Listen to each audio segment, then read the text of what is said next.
Hello and welcome to episode 37 of the Best Games Period.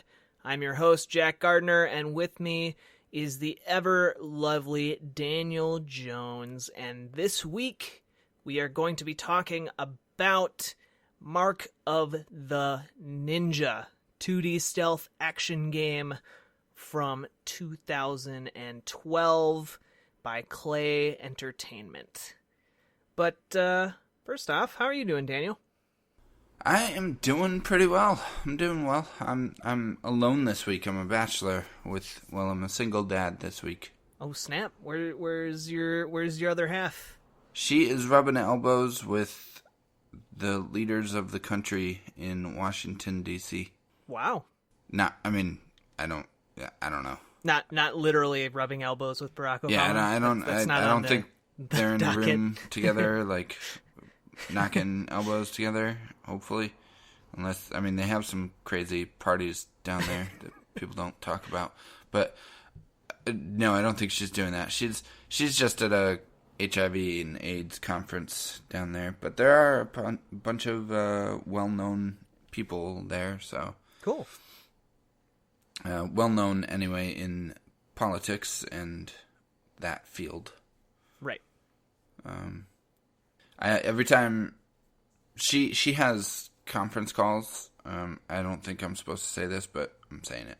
She has these conference calls with the White House.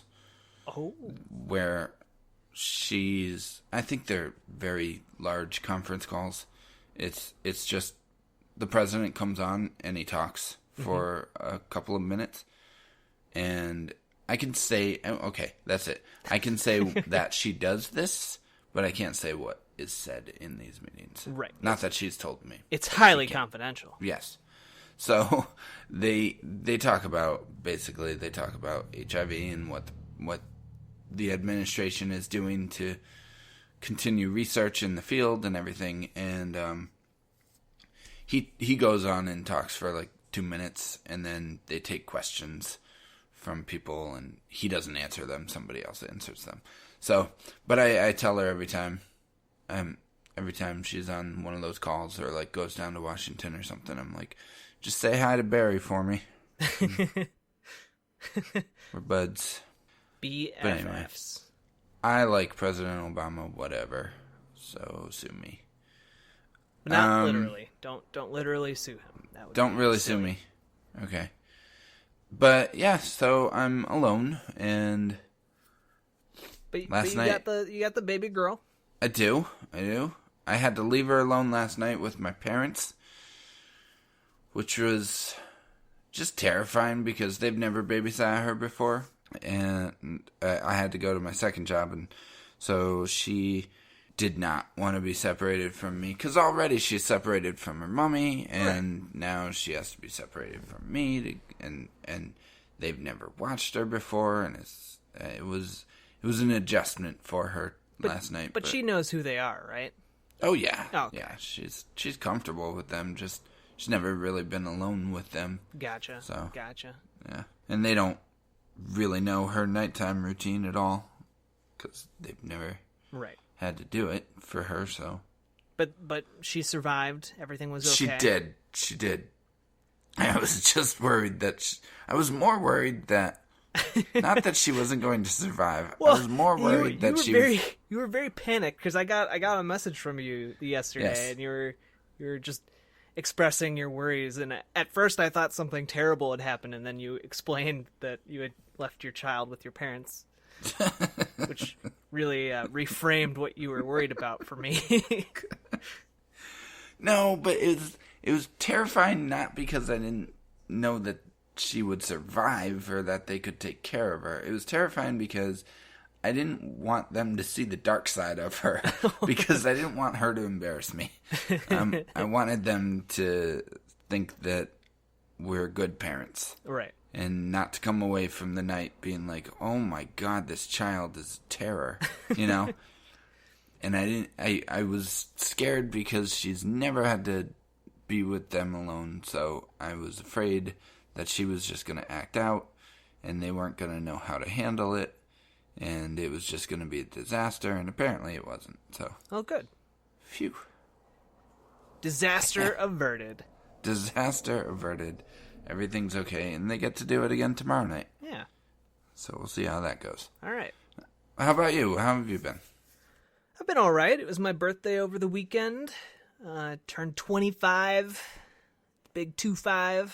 Quarter of a century under my belt. Yeah, that's very exciting. How'd that go? You went out to dinner, Yeah, I right? went out to dinner with my parents and my brother's family.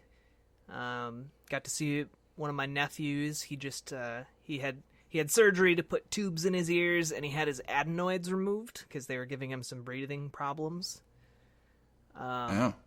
Which sounds super serious, but I guess the procedure took all of like 20 minutes, and it's like 3 days later, and he's perfectly fine. Oh, So, all right, good. when they were telling me about it, it sounded a lot scarier, but I guess it's like a relatively common procedure for kids. Yeah, I think it is. I've heard. And like, I didn't really know what the adenoids are.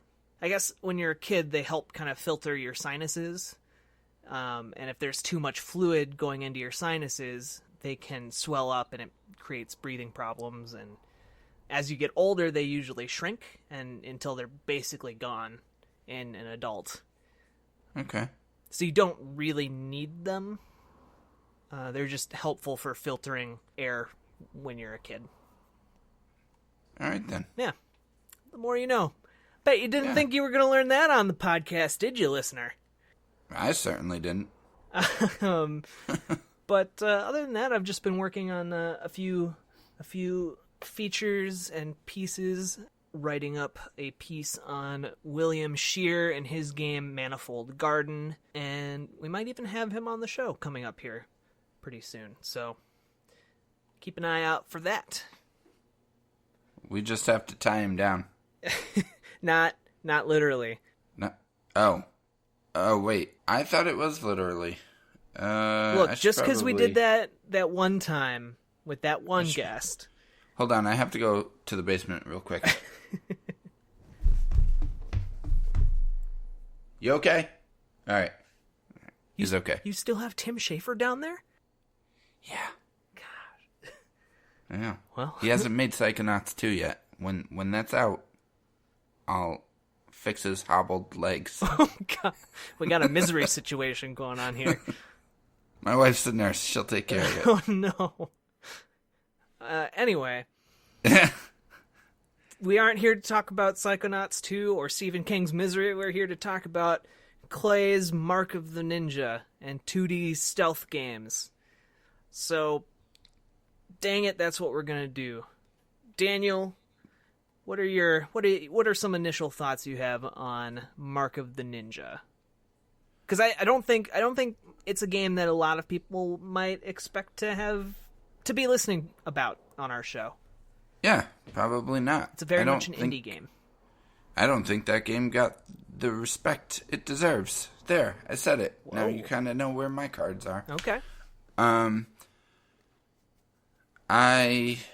Well, first of all, I want to address the interesting thing about this game is that it's a 2D stealth game, like you said. Mm-hmm. And not just a 2D, like, top-down stealth game like Metal Gear.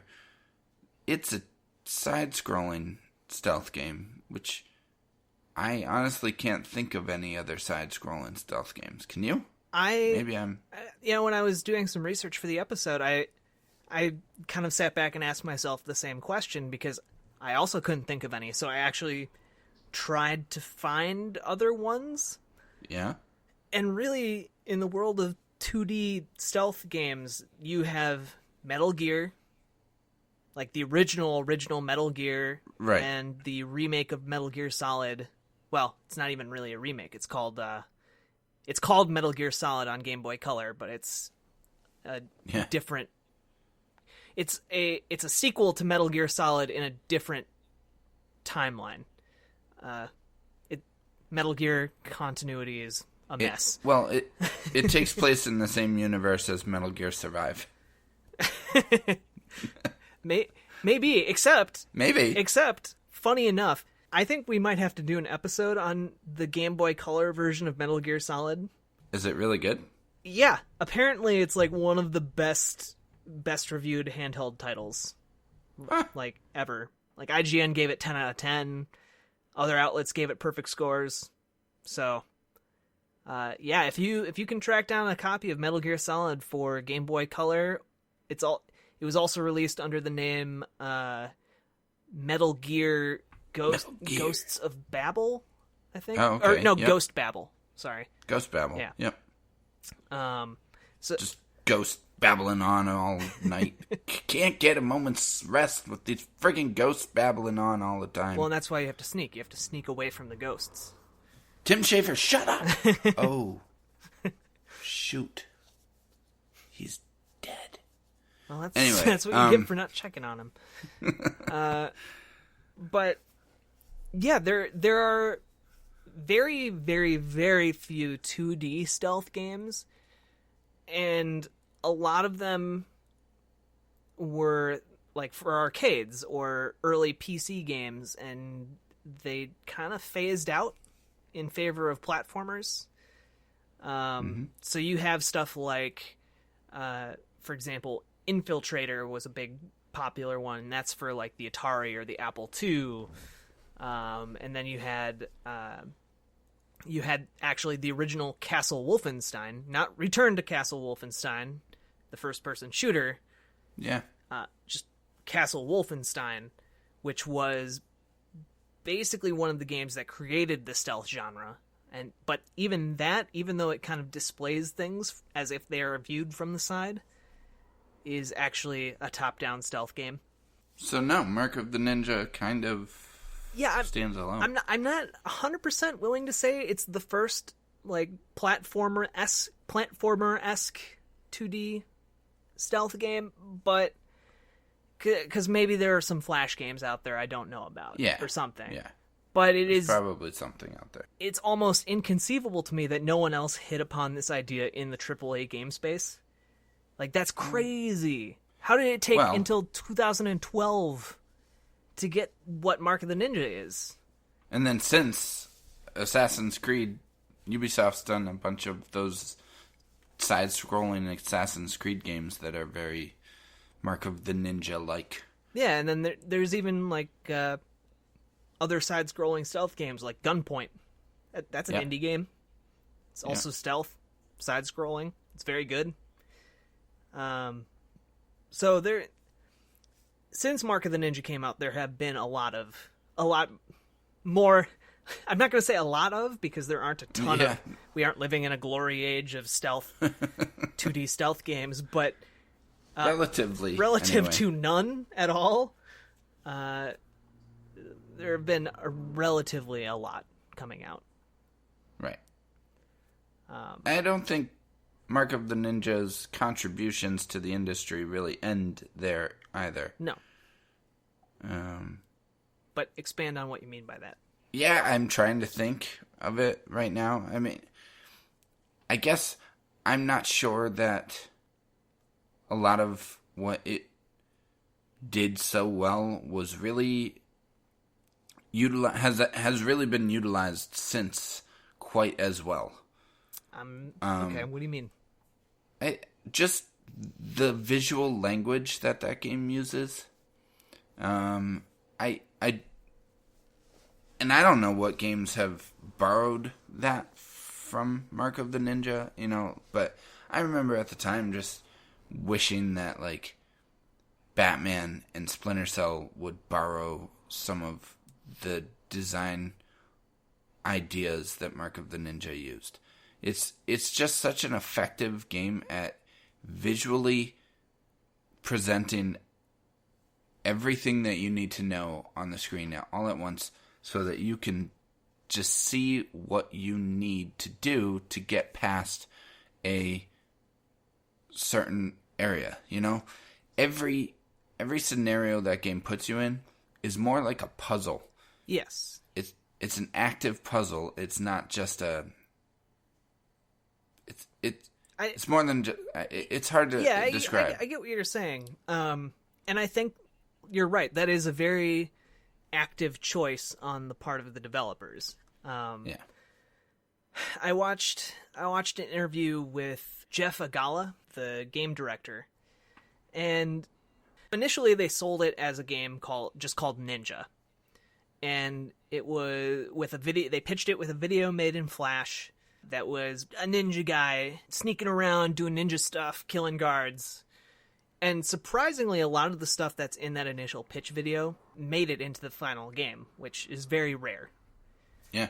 But they were initially approaching the game without a lot of those clarity things. For example, when you run, there is kind of a sound bubble that appears around your character that kind of lets you know if enemies are within this bubble, they're going to notice where you are and get suspicious. Or when an enemy is looking around, you can see their line of sight. So if you step into that, you know they're going to see you. And there are all these little touches that just clarify information in a split second, where you can kind of take in a scene and understand what's going on with relatively little UI, and it works. It comes together, you understand it, and then you can plan. And that's very deliberate on their part, because they initially tried it without a lot of that stuff, because there is a certain segment of the stealth game community that likes that ambiguity, that to them that uncertainty kind of makes the stealth that much more exciting.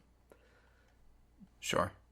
But they found that a lot more people enjoyed it when it was clear and they could stop, take in the information, and then plan, and then try and execute that plan.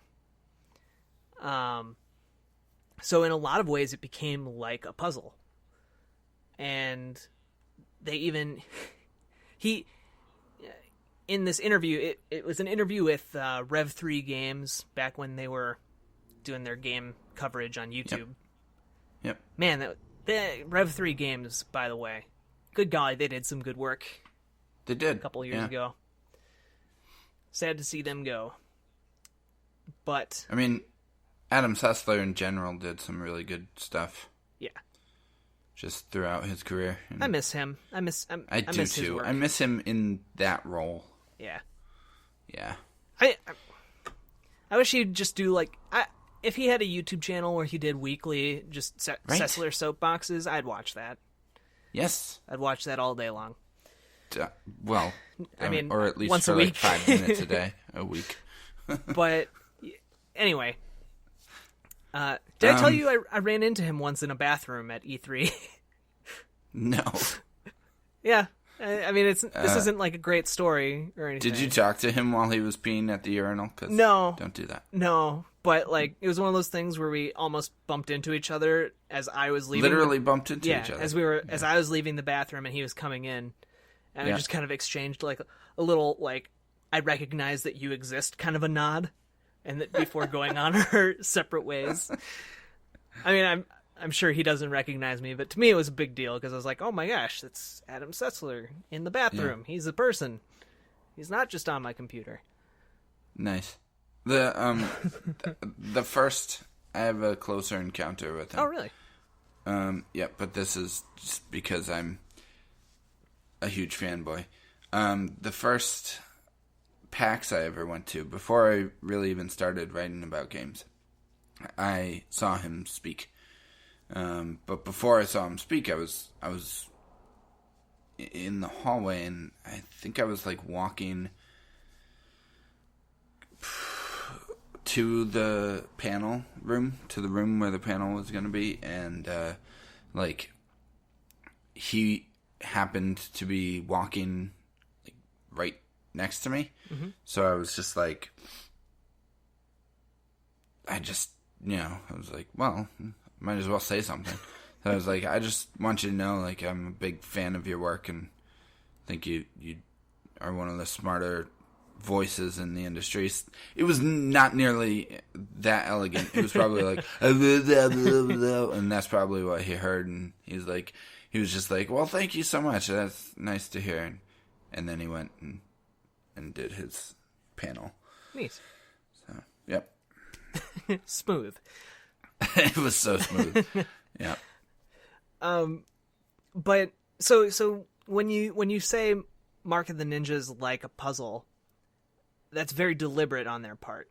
And Yeah. even though in that same interview, I think he's talking to Anthony Carboni, but in that interview, he even says, "Oh, there's no puzzles in our game," but I think he means that in the traditional sense of what people think of as puzzles. Because I think the same design philosophy of approaching each stealth stage as a puzzle translated over into one of their next games called Invisible Ink. Invisible Ink. Yep. Where they turned the stealth genre into a turn-based game. So I which is quite literally almost turning it into a puzzle. So, well, and if you look at how, here's the reason that I even say that it looks like a puzzle. I mean, it's not the reason, but the reason that always sticks in my head is because I wrote a review for that game. Oh, really? It was one of the first reviews that I got a review copy for when I was writing for The Game Effect, RIP. Which, by the way, I still get like Facebook notifications that we have new fans. It's weird. Can you even go to the website? No, you can't. It's dead. Oh. Which sucks because I speaking of Facebook, I look at like my memories, and a lot of them are of things that I wrote that I posted on Facebook. So it's like, oh man, I'm really curious to read that and like see how terrible it was. And I can't. Oh. I can't go back and read it. That's too bad. It is. Oh, Desi, you okay, buddy? Sorry. So yeah, that was one of the first games I got a review copy for, and I wrote a review for it, and I gave it a 9.5. I think I wanted to give it a 10, and my editor-in-chief at the time would not let me. Really? Yeah. Interesting. He just did not think it deserved a 10, and we compromised. Did he also play it, or was he just like, no, you can't give a game a 10? Well, it was a small site, Jack, and no, he hadn't played it yet. He just did not think that game looked like a 10. We hadn't given any 10s yet, so he didn't want that to be the first 10 that we had given on the site. Interesting. So it's always interesting to me how those smaller site politics play out, because they're all very different. Yeah. I can't say much bad about him. He was great. I still stay in touch with him, so but otherwise, like that, there were a couple of reviews that he tried to influence my score on, and yeah, when I think about Mark of the Ninja, the 9.5 is justified, and we'll get into that later. But one of the things that I said in my review is it's a puzzle. It's a puzzle game, really, when you get down to it. And the reason I think it's a puzzle game is that visual language that I talk about. It's very similar to Portal. You enter a room in Portal, and just for an example, you enter a room in Portal and you see all the different pieces, and you have to figure out how they all fit together and how you can connect them with the tools you have available. Mm-hmm. Mark of the Ninja works exactly the same way. You look at a screen, and they're not all static screens. It's not like you enter a room and the screen doesn't move. It's constantly scrolling with you. But you enter an area, and you see, maybe there's a guard with a dog, and then there's another guard with a gun, and then there's another guard, like, sleeping, and then there's, you see a bunch of different places where you can hide. There's some closets, there's some bushes. You'll see a certain texture on the ceiling that maybe you can cling to. all this other stuff. You'll see shadows in certain places, and you observe all of that, and you take all of it in. And the way that your character moves, with, like you mentioned, the sound, and all of that is key to helping you to understand what you need to do to get to the other side of this obstacle. And that's the puzzle. Where Portal is solving this puzzle so you can get to the next test chamber. This is solving this puzzle to get past all these guys to get to the next area. And it's the same thing. It works very much the same way. And it does not encourage combat. That's one thing we haven't mentioned. Combat isn't really an option. You have it as a last resort if you mess up, and it helps. It helps if you mess up to kind of fix your mistake, but it's not really. Well, I always find it really interesting that stealth games... last week we touched a little bit in Bastion on morality systems. Yep. To me, stealth games have always had the more interesting morality systems, I guess, because of how your decision affects gameplay. Because oftentimes stealth games present you with lethal and non-lethal options. And it's often a lot harder to go through a game using the non-lethal options. So essentially you handicap yourself a little bit. Right. And in Mark of the Ninja, it sticks to kind of that non-lethal versus lethal approach. And if you screw up, there aren't really any non-lethal options except to run away and hide. Right. Otherwise, your option is murder the guy who noticed you before he can call for help. Yes. And that's your out. Yeah. But if you that's your Prince of Persia rewind time to the beginning. But that's never just like once you murder that guy or put him to sleep or whatever, you still have to do something with his body. You still have to be everything is changed. Other guards are maybe on more high alert than they were before. And other, they're now searching. If they see him, they're going to be searching for you. It changes the whole dynamic of each scenario in interesting ways. Yeah, so I don't really remember where I was going with that, but I think that's often a more interesting dilemma to me than just presenting a binary option at some point. It becomes an actual decision. Are you just going to reload the entire level because somebody saw you? Are you going to just murder them and continue on still trying not to kill anybody? Or are you just going to go on a murderous rampage and kill everyone from that point on? Or are you just going to start the level with that mindset that you're just going to murder everyone? Well, and I'd argue that maybe that's one of the flaws of the game is that, you don't, until at least late in the game, you don't really have much power to just go on a murdering spree in Mark of the Ninja. Well, I think you do, and I think that's one of the interesting things about it, is that it gives you the tools to do that. It doesn't give you all of the cool and neat little tricks and toys and stuff. You start with a very bare bones inventory, but as you progress through I guess the game, I just mean without using stealth. Well, I think you pretty much always need to use stealth. Right. Just straight up fighting people is going to get you killed really fast. Right, that's what I mean. Sorry. It's okay. I guess we need to back up, because we never really explained what Mark of the Ninja is. We just kind of said 2D stealth action game. Go. Yeah.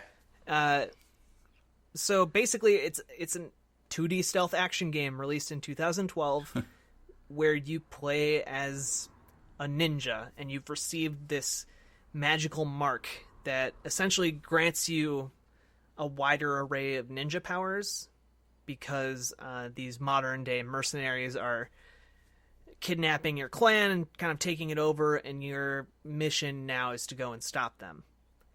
And the downside of having the mark is that it slowly drives you insane. And that's pretty much the plot of the game, is just going through kind of that arc from being a sane ninja on a righteous quest to,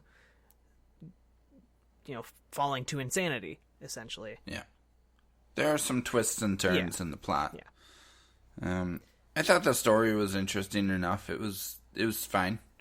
It's I didn't really. It's kind of animated in a Samurai Jack style, I'd say. Mm-hmm. Yep. If you've played the Shank games, it looks a lot like those games. Those are also made by Klei, however you pronounce it. I say Klei. And those came out before Mark of the Ninja, but this has very similar stylings. But the story is not really the highlight by any means. Yeah. Going way back to our Ico episode, I think one of the things that makes Mark of the Ninja so successful is that it's both drawing on Thief for its stealth components. Mm-hmm. Thief was a very, very big influence on this game. But I think, and maybe it's intentional, maybe it's not. I didn't see any interviews, unlike what I just said about Thief, that backs this up. But I think a lot of what people praised it for was the minimalist approach to its stealth design. Like, how much can you strip away and have this still be a stealth game that clearly and adequately informs the player as they're playing without a bulky user interface? And I think they kind of nailed that, to be honest. Yeah. As with Ico, it's just this process of stripping away all of the parts you don't really need until you have the core tenets of what you do need. Even leveling up in Mark of the Ninja was never a chore. It was never daunting. It was just, here's a bunch of different skills you could use. Mm-hmm. Which one do you want to do? And which one do you want to learn, Another side-scrolling indie game that I really liked from this year, Salt and Sanctuary, is on the opposite spectrum. And, leveling up in that game is absolutely overwhelming. The skill tree is just massive. There's hundreds of nodes on that skill tree, and you have to decipher which path you want to go down. It is overwhelming, and Mark of the Ninja doesn't bother with that. It's just like, what cool ability do you want to learn next? Mm-hmm. And I all of that just complemented the gameplay very well. And like you said, it is very minimalist in its design. It gives you just the information that you need, and that allows you to focus on the information that you have in front of you and understand it at a glance. And there is a lot of visual information. Like I keep saying, the visual language of this game is magnificent, because there's so much that it is showing you and telling you constantly and communicating to you as the player. But it teaches each one of those very well, and they all make sense to your brain as you're playing, and they all complement each other very well. And the gameplay. Mm-hmm. It's just a remarkable game. I'm having trouble articulating why I loved it so much, but it really... Well, I mean, what you're talking about... designed so well. What you're talking about, this was all very conscious decision on Klei's part. One of the things they talk about in kind of their what how do I put this? One of the things they talk about is that the core design philosophy on Mark of the Ninja came down to 4 elements. And those elements were observe, plan, execute, and react. Anything that didn't help didn't help prop up one of those 4 elements was stripped out of the game. Yeah. And I think when you look at Mark of the Ninja, it's very clear. Like that totally makes sense, because you have all the time in the world to observe, at the very least, the outside parts. And once you infiltrate a compound and you're in the vents, and if you've successfully done it without alerting anyone, you have all the time to observe the next room or 2 and figure out your next step. Yeah. And that allows, like, whatever stage you're going into, you have, your certain array of items that you brought with you, or your certain ninja style that you brought with you. And so that determines what your plan is going to be. And then you try and execute the plan. And that's the part, the execution is the part that differentiates it from a truly a puzzle game. Because it's not like you automatically get it right or wrong. It depends on how well you execute your plan. Right. And then there's the react, and the react is what if your execution is not 100% right, or if your plan is not 100% right. So, or if your observation is incomplete. So, I mean, there are all these elements, and it comes together in a really compelling second-to-second gameplay experience. Yeah. I'm at a loss at how to even expand on that. It's very difficult to describe why Mark of the Ninja is good to somebody that hasn't played Mark of the Ninja. Yeah. I mean, part of it is they were really on their own. Like, even though they drew on Thief, there aren't any other 2D action games like what they were thinking of trying to make.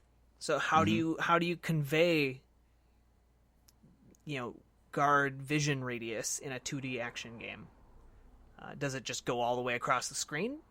Does it? If it doesn't, how do you make it clear to the player that that's not the case? How do you make it clear to the player how much sound they're making? All this stuff. And if you take that away, I think you have a very... If you take away those things that clarify, I think you have a very sloppy stealth game. But because they have those elements in there, as simple as they might seem, it changes everything. Visual language. What? Visual language. Yes, the visual language. And I think that's what makes even 3D stealth games really great. So if you compare that to the gameplay in Metal Gear Solid 5, I think a lot of what makes the gameplay in MGS5 great is pretty much the same principles of Mark of the Ninja applied in a 3D environment. Absolutely. You pull up on your horse to a base, an encampment, or whatever that you want to wipe out, that you want to clear out, and it works very much in the same way. You scan it, you look for weaknesses, you look for patterns, you look for hiding spots, you look for opportunities, and then you execute. Plan, you execute, and you react. Yeah, very, very much works the same way. And been meaning to get back to that game. Yeah, but I mean, just a slight tangent. I mean, Metal Gear Solid 5, I think hands down has the best stealth gameplay of any game I've ever played. Wow. Yeah, I mean, I think it's really deep and rich, and I wish Konami was not a terrible company. I want them to go back to the days where they were not making pachinko machines and cared more about their games. Yeah. But well, pachinko's a game, Jack. I'll shut up. Okay, pachinko is not a game. Pachinko is a game in the same way a slot machine is a game. Yeah. Pachinko is basically a loophole in Japan to get around their anti-gambling laws. And the only reason it continues to exist in that loophole is because pachinko makes like billions of dollars a year. Yeah. So anyway, well, I mean, and it only makes more money when you slap Solid Snake and Big Boss on the side of the machine. I'm going to be really upset if they don't make the Metal Gear Solid 3 remake. That they Did you see that? Did you see that news story? No, I missed that. So they basically released a pachinko machine in Japan that's based off of Metal Gear Solid 3 that was, and very clearly uses Metal Gear Solid 3 assets that were made in the Fox engine. Like, okay, I did see that. Recreates cutscenes, like whole entire cutscenes from Metal Gear Solid 3. Yeah. If they don't make that into a game, I don't know.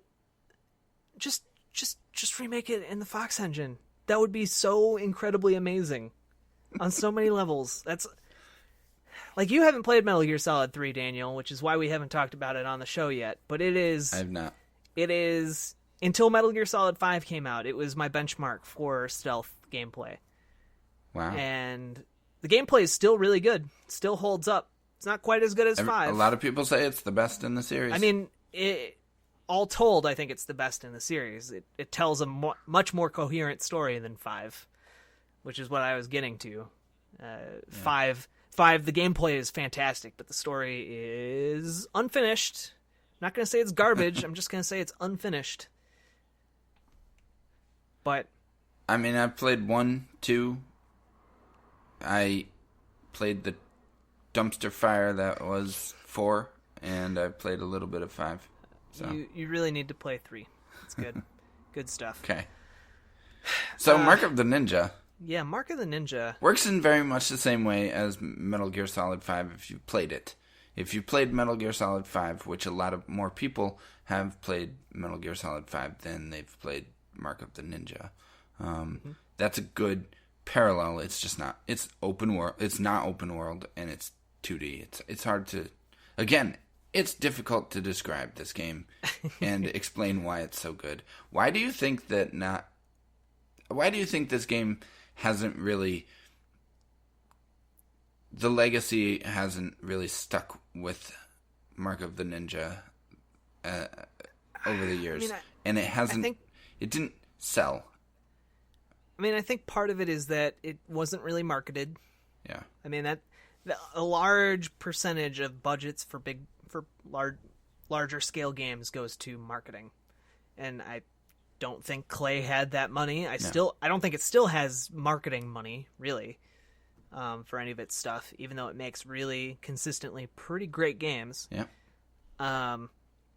But I also think part of it is because Klei never made Mark of the Ninja 2. And, maybe they're planning on doing that, but I think for it to be a bigger deal, you have to keep making them.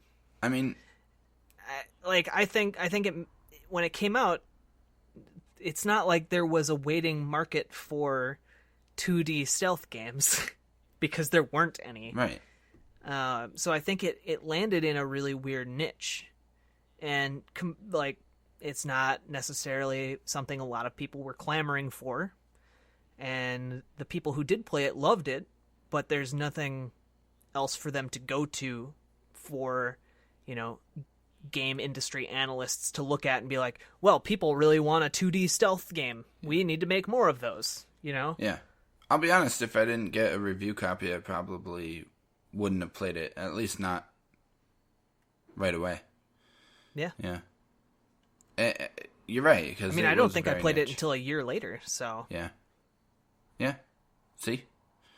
Yeah. Probably got it on sale or something, or, had it sitting in your Steam library. I think I got it when it came out on PC. Yeah. Probably had it in your Steam library for a year before you played it.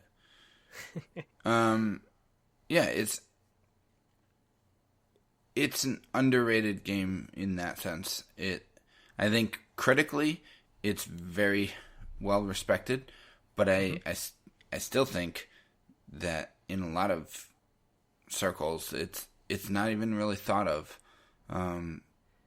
Even Stealth Inc. is probably more highly respected at this point.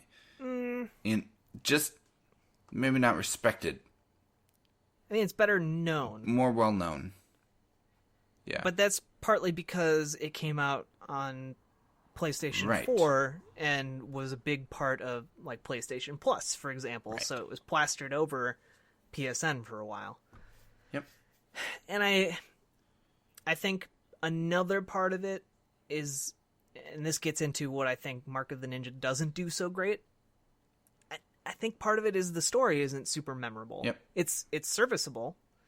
The story is kind of like it's not the highlight of the game, and I think also the presentation, even though the animated scenes are well done, they're very abrupt. The transition between game and cutscene is very jarring. Yeah, I guess. And so I think there's a lot of things working against it for in terms of like that moment. I'm babbling. The moment-to-moment gameplay is fantastic, but there aren't defining moments. Are there ghosts in your house? Really? What? Babbling? Ghost babbling? Anyway, the moment-to-moment gameplay. The moment-to-moment gameplay is fantastic, but there aren't many defining moments in the game. Even the finale isn't super memorable. Yeah. Like, I kind of remember it from when I played it, but it's not... I've been thinking about that lately. Yeah. When I think about a lot of games, and it goes the same with music. Like, I've been thinking about... bear with me here. I'm going to take us on a little thought journey here. Okay. So I have a lot of time to just think and listen to music while I'm cleaning at my second job. And I put the headphones on and I'm listening to some music. And I was listening to Frank Ocean because he's a R&B singer. Think Drake, but not douchey. And he came out with an album this past weekend, a new album, his first in 4 years. And his first album, his first major label album, Channel Orange, is a landmark, in my opinion. And it's excellent. It's fantastic. So in anticipation of that, of his new album, I went back and listened to Channel Orange and realized that there's actually a bunch of songs on there that I don't love. So I just don't really listen to them. They're fine. If it's on in the background, whatever. But there's a lot of stuff on there that I don't really listen to. But then there's landmark songs on that album that I just hold up as like, holy crap. These songs are amazing. I mean, he's a black R&B singer who is bisexual. And his first hit song was about it was on that album, and it was about the first time he fell in love was with a man, and that song is just incredible. And there's another song that's about a stripper named Cleopatra who works in a strip club called the Pyramid, and she dies in this guy's hotel room because they both overdose on drugs, and then it's from the perspective of her boyfriend who is upset that she is doing the job she does, but he understands it. It's fascinating. It's a fantastic album. Just amazing album, and it has these great moments, and then it has these moments that I just don't really listen to anymore, that I don't really think about. So when I think about that album, I think about the good stuff, and they stand out so well in my mind, and I hold them up in such high regard. And the same goes with a lot of video games. When I think back on the games that I've loved throughout the years, I think about the memories I've had playing them. I think about fighting Father G in Bloodborne. I think about the first time you face the Colossus in Shadow of the Colossus. I think about, the tentacle monster in the silo in Half-Life 1. That's the kind of stuff that sticks in my mind. I don't think about that part in Half-Life where you're skating down the ice on the hallway and you have to avoid falling in the elevator shaft. It's the worst. I don't think about that moment. So Mark of the Ninja doesn't really have those tentpole moments to really grasp onto in your mind. All it has is the skating down a icy hallway, except that skating is really good. It's fantastic. Yeah. Yeah. And that's the thing. I guess that's what I latch onto when I think about that game, is just all of the ways that all the different systems worked together to create just this freaking perfect stealth adventure. Thank you for going on that adventure with me, Jack. You're welcome. Yeah. I get what you're saying. And for me, whenever I encounter a game like this, I always compare it to something like Mario. Because, for example, Mario Brothers 3, one of the greatest games of all time, undoubtedly. But the story elements, not pretty simple, not super in depth.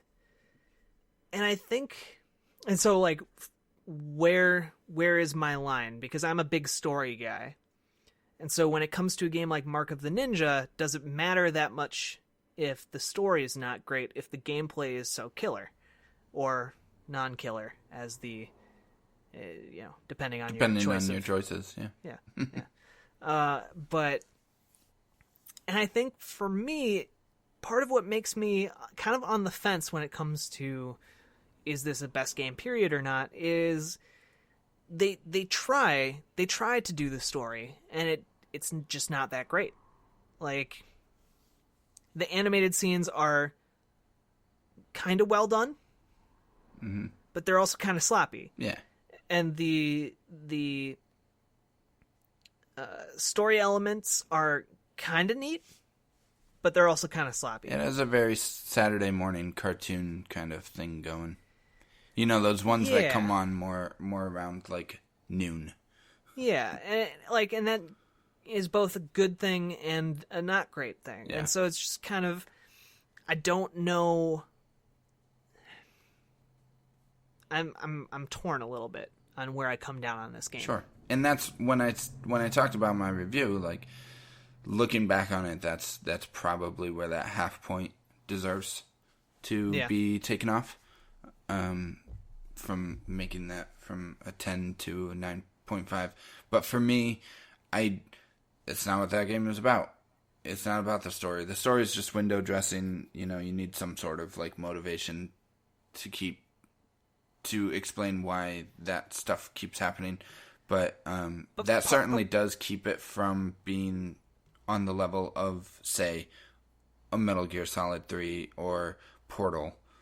But part of me is if they had done just the bare bones of story, not even bothering with the cutscenes, and just would the game have even been better? Because as much as the cutscenes are well animated, but in attempting to tell the story as more important than the gameplay, does it kind of? I think there's a certain part of it that kind of steals the attention away from the gameplay. If that makes sense. Sure. Imagine if within if Mario Brothers 3 took place within the animated Mario Brothers show. Every time you got to the end of a level, there'd be a slight clip from the animated Super Mario Brothers show. It would kind of work against the game. Yeah.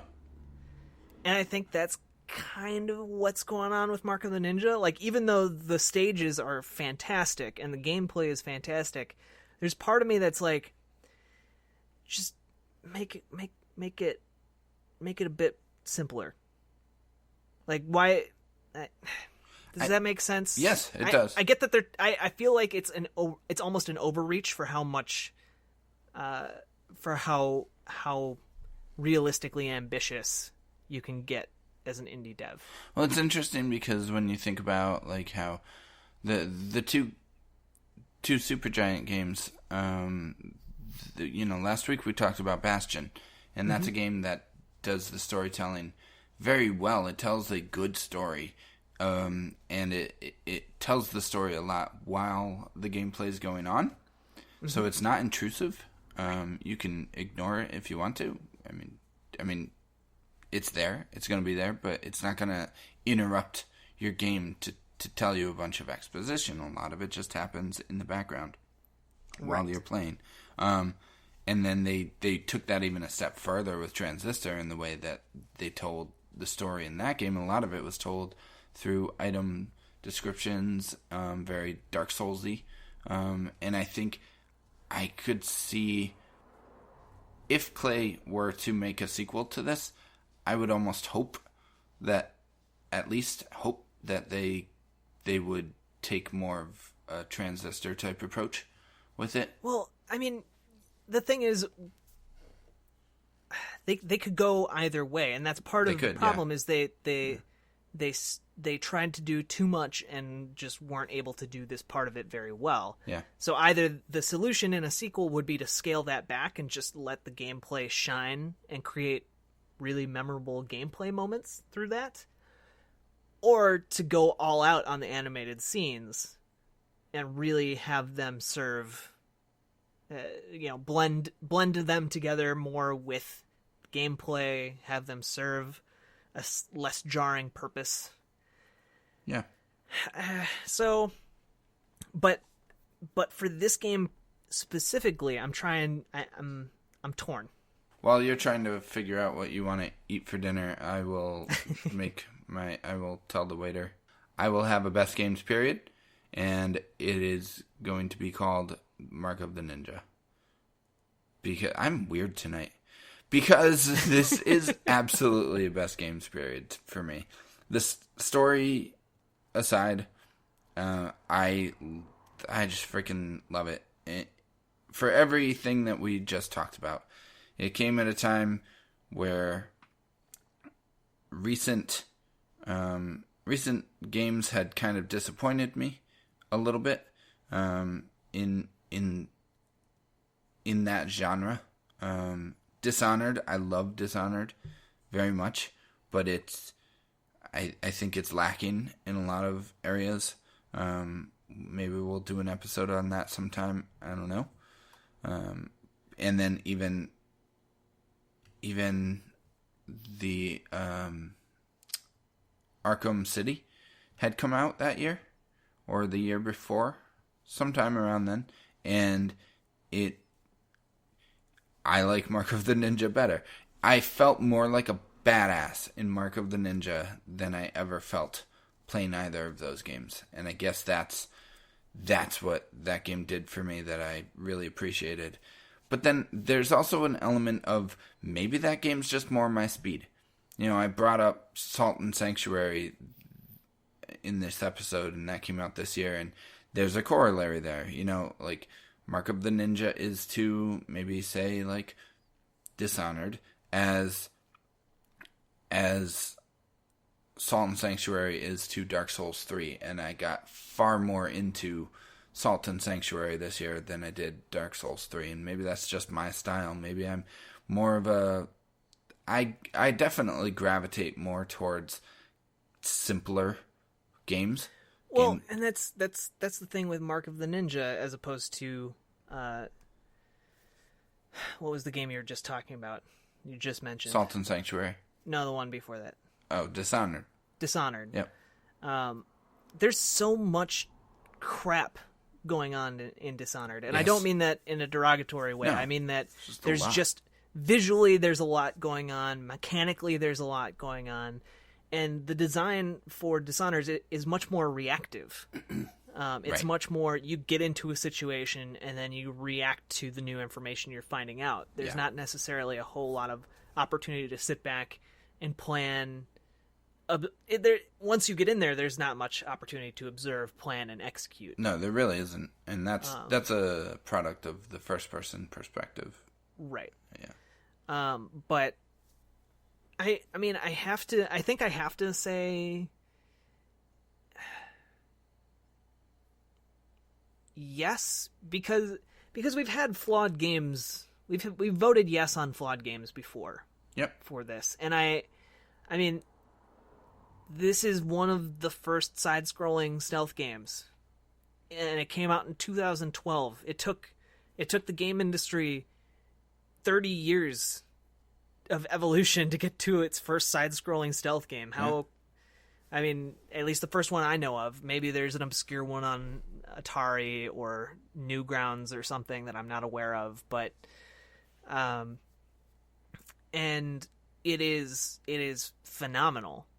And it's so good that I would put it up there right next to Metal Gear Solid 3 and Metal Gear Solid 5 in terms of stealth.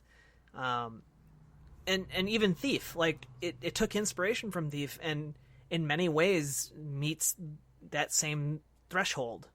Yeah. And so there aren't a whole lot of stealth games in video games in general. It's a pretty niche genre in and of itself, and then and let alone the few that are genuinely good. Yeah, like people still hold up Thief, and that game is like over 15 years old. Yeah, and they're I don't know. I think it's. Why do I sound like I'm being so negative? You do sound negative. I just realized how I must sound. I feel like you're unsure. I am still unsure. I'm not 100% yes. It's a soft yes. Okay. And I can't be too hard on it.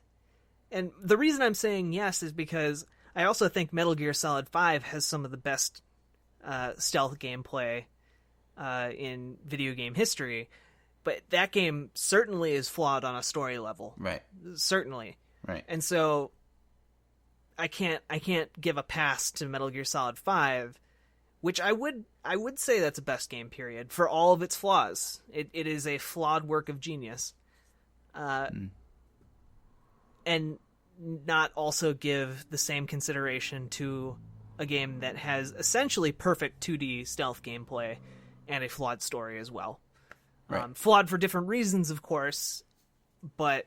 and if you're thinking that Mark of the Ninja is a game that you might be interested in, but maybe you don't want to really spend the money on it. Maybe you're thinking, well, it's just an indie game, and it's not going to be a very long experience. It actually, I mean, I think it took me around a dozen hours to complete, I would say. I have about 12 hours in that game total, and I've gotten through it at least once. Yeah, I think it's longer than people might think. And like you said, I mean, it was the first that we can think of 2D side-scrolling stealth game, and it nailed that so well on its first try. And everything, I think what's more important is that everything in that game seems natural. Everything feels natural and makes sense. And that is because of the visual language and how well that game communicated to the player. The only gameplay thing that I would nitpick on is that it on a controller, it can sometimes feel a little bit not 100% responsive. Like, I guess I never got that. And I think maybe that's partly due to the animations being very fluid and smooth. Right. It can kind of seem like it takes like a quarter of a second. Sure. When like respond. takedowns and stuff, especially. Yeah. And so it's not like a big deal, but that's something that I noticed just a little bit, and I saw a few other people online in their not in like professional reviews, but just in user reviews on like Metacritic that were saying things to the same effect. So very very the small. Metacritic user reviews said it. Throw it out. Forget it. It's not the best games period. Forget it. Oh gosh, we need to make a segment on this show where we just go on Metacritic and read the 1-star reviews. of the games. I think that would be great. Every game we talk about on here is great. It's just, where's the line between a great game and a best game period?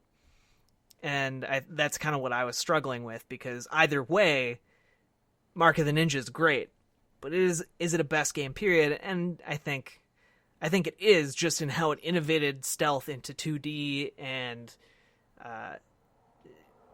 basically with minimal help from inspiration from other sources, managed to nail that gameplay. Yep, absolutely. And make an admirable stab at a story.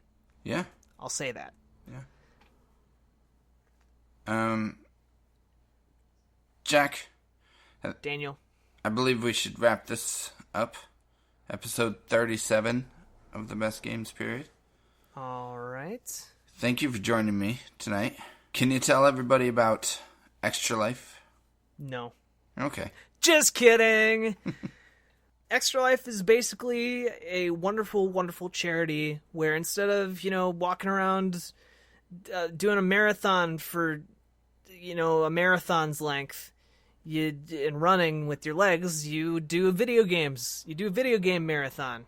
Each person who signs up chooses a Children's Miracle Network hospital that they want to support, and 100% of everything they raise from friends, family, and strangers goes directly to that hospital to pay for treatment for sick and injured kids. It's really, really, really fantastic. And you know exactly where the money's going. You know that all of it's going there. None of it's being taken. There's no cut taken out of that goes to the organization or somewhere you don't know where it is. It goes directly to the hospital. And, this last year we raised around $6.5 million for kids around North America. This year we're aiming for more. So head over to extra-life.org and you can sign up. And you can also visit community.extra-life.org and join the community there. Check it out. We got some neat articles going up. We got this show going up. So, yeah, check out Extra Life. It's pretty fantastic. You get to play games. You get to heal kids. It's even in the gosh darn logo of the organization. So, that's, where our priorities are. So, yeah, check it out. Sweet. So like I said, that was the Best Games Period, episode 37. Thank you for joining us tonight. I want to just touch on this. Every week I am going to be posting polls on Facebook and on Twitter to see what folks think of the game that we discussed for the episode that we released that week. And this week's episode was Bastion. So, out of a whole slew of votes, we tallied them up. What do you think people said about Bastion, Jack? Do you think they voted for Bastion to be a Best Games Period or not? I'm going to say no, because I think a lot of people see it as an indie game, maybe possibly an overrated indie game. I'm going to guess that people saw it as pretentious and voted no.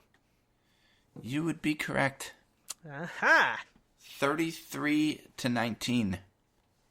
Well, so it wasn't even close. Wow. I guess that makes us just a bunch of artsy-fartsy farts. Yep. Up in here. I guess that's what we are, Jack. Or maybe we are tastemakers and they need to listen to our educated and incredible opinions. Maybe they should. I agree. But maybe we also shouldn't alienate our listeners. That's true. That's probably. Maybe you know better than us. Yeah. Only you can choose for you, man. You do or you. Woman. So let us know. Or non-binary. I'll post the polls.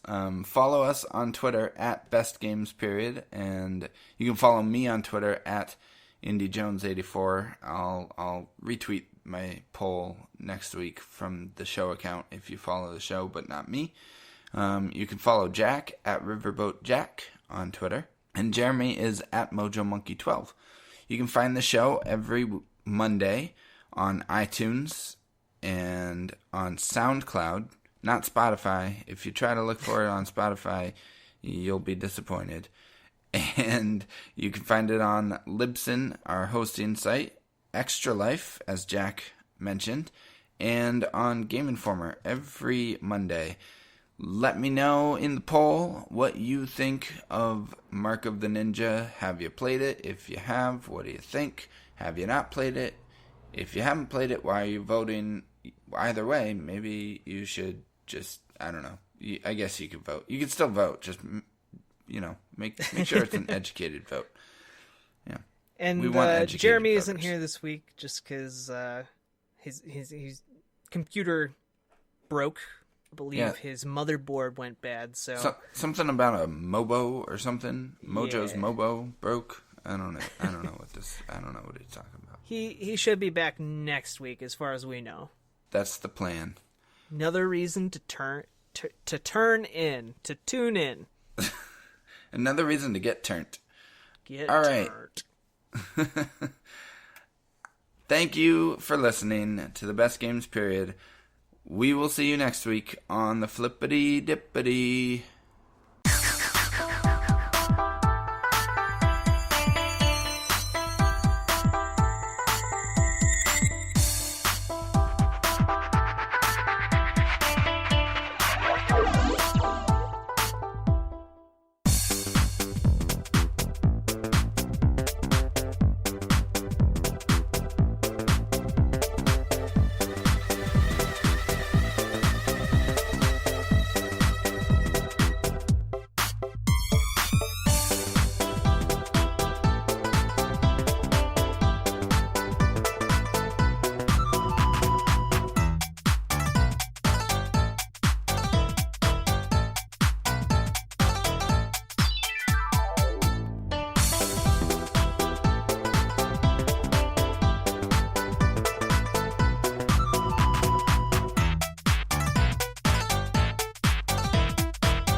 Let's check out some 1-star reviews on Metacritic.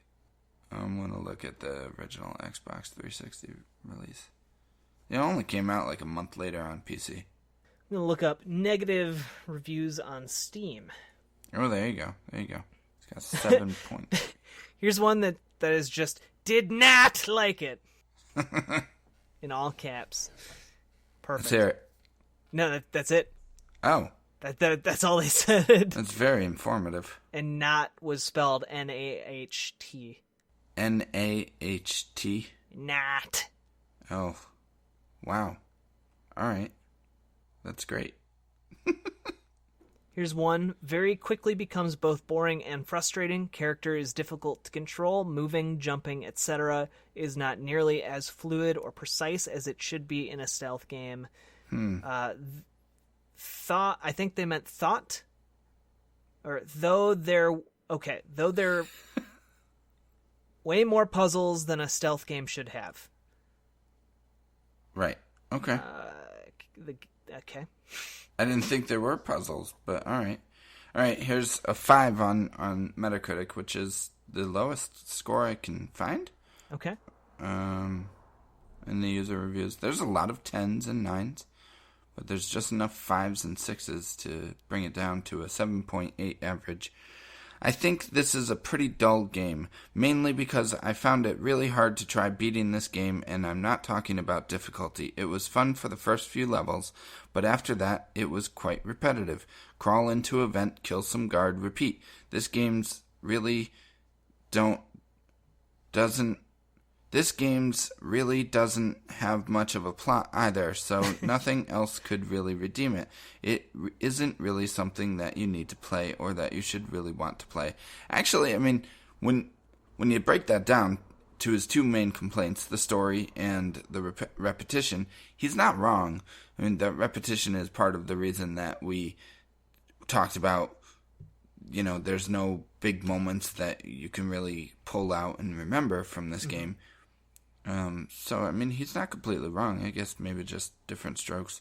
Man, I wanted to just make fun of you, friggin' MDG397 on Metacritic, but you were not completely ridiculous.